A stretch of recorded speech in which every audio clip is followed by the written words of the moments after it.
Have you ever prepared your whole life for a single moment, only to watch it slip away in just a few words? That's exactly what happened to me, and before I share this deeply personal story, I want you to hit that subscribe button right now, because here on Story Orchard we tell stories that feel real, very close to your heart, and also teach you English in the most natural and emotional way. My name is Olivia Bennett. I'm 22 years old, and I live in Dallas, Texas. I grew up in a middle-class family where every dollar mattered, and every dream felt like it came with a price tag. For as long as I can remember, I wanted to study abroad in Canada, not just for the degree, but because I wanted to prove to myself and to my parents that I could reach further than the boundaries of my small world. For 2 years I worked part-time jobs, saved every single penny, skipped parties, and stayed up late filling out applications until finally, I got my acceptance letter to a university in Toronto for a master's program in public health. It felt like my life was finally moving forward, like the world had opened a door for me. But what I didn't know was that the hardest part was yet to come. The visa. Anyone who has ever applied for a student visa knows the paperwork alone feels like climbing a mountain. Bank statements, tax records, family support letters, university admission proof, medical tests. You name it, I had it in a neat blue folder that I carried like it was my heartbeat. The appointment for my interview at the Canadian Embassy was set for May 3, 2025. And I remember waking up at 5 a.m. that day, too nervous to eat breakfast, but still putting on my best black suit because I wanted to look confident even if I was shaking inside. My parents drove me to the embassy. My mom whispered a prayer, and my dad squeezed my hand like he was passing his strength into me. Inside the embassy, the atmosphere was tense. Students, workers, families, all lined up with files and hope in their hands. When my number was called, my heart nearly jumped out of my chest. The officer behind the glass window was a middle-aged man with sharp glasses and a poker face that gave nothing away. He started asking me questions. Why Canada? How will you pay for your studies? Do you plan to return after finishing your program? I had practiced these answers 100 times in front of the mirror, and I responded as clearly and confidently as I could. But then came the question that broke me. Your financial support looks limited. What if you run out of funds during your stay?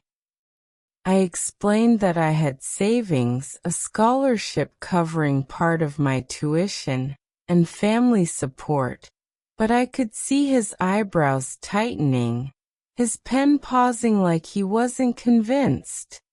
After what felt like the longest silence of my life, he stamped something on my file and slid my passport back through the glass with the words that crushed me. I'm sorry, your visa has been denied. In that single second, all my late nights, my sacrifices, my dreams of walking the streets of Toronto, all of it shattered.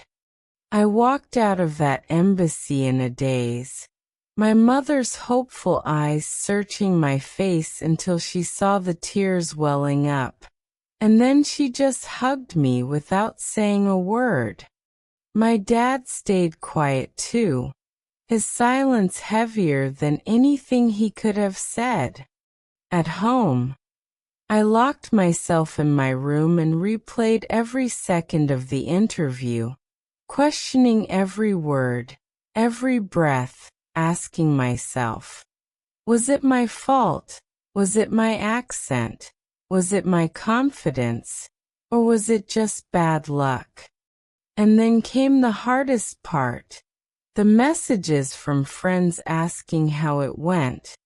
The relatives who had already started bragging that Olivia was going to Canada, and me having to admit that I had failed again. A year earlier, I had applied for a UK student visa and got denied for lack of sufficient ties to my home country. I thought this time would be different. I thought I had learned, prepared, improved. But rejection doesn't care how hard you try. It just hits you where it hurts most. For weeks I couldn't sleep, scrolling through social media seeing friends posting pictures from London, Toronto, Sydney, airports, new apartments, new lives. And every picture felt like a knife reminding me that I was stuck where I didn't want to be. But here's the part of my story that matters most. I didn't let the rejection define me. Yes, I cried. Yes, I doubted myself. Yes, I felt like the world was unfair. But then one morning I looked in the mirror and asked myself, Olivia, is your dream really over, or is this just another test? And I realized something. A visa rejection doesn't mean my worth is rejected. It just means I need another path. So I applied for online courses offered by the same Canadian university. I started networking with professors. I took remote internships with international NGOs.